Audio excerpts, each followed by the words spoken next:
Okay. All right, I've baked the first batch and I have hot cinnamon buns coming out of the oven.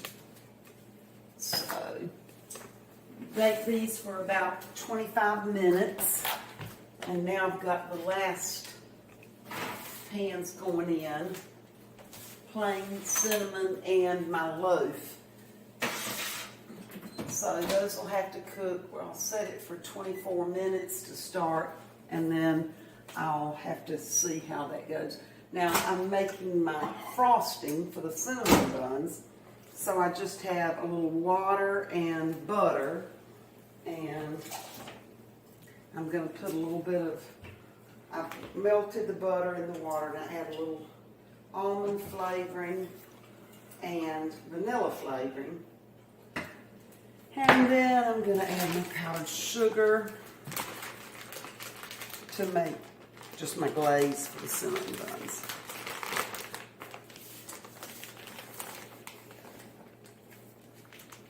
Takes quite a bit of powdered sugar, and I don't measure, so I don't know how to tell you how much. I just make some, and it usually just works to be the right amount. Sometimes I have extra and I put it in the refrigerator for later. So you just stir that up till it gets to be thick, and you can always thin it out with a little extra water if you need to, or add a little more powdered sugar if it's not thick enough.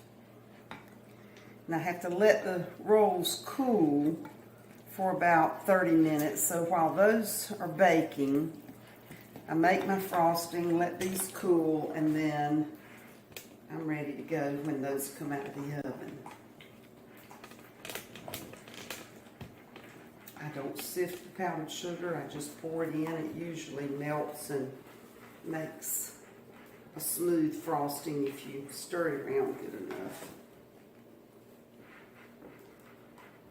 And it does thicken up a little bit when it sits as well.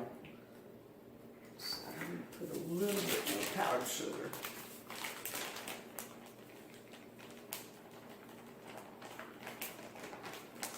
That'll do it.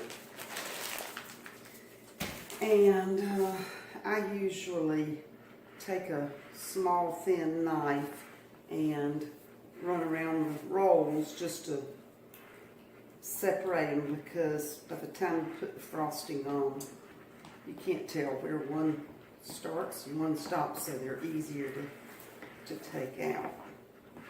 So I just go around them, and it lets a little bit of that frosting run down in between them, so they're really moist and good.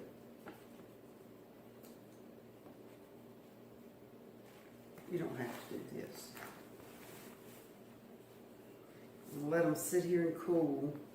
If you put the frosting on too soon, it'll just melt and run, and it won't look like there's just a light glaze on them, and everybody likes to see that frosting.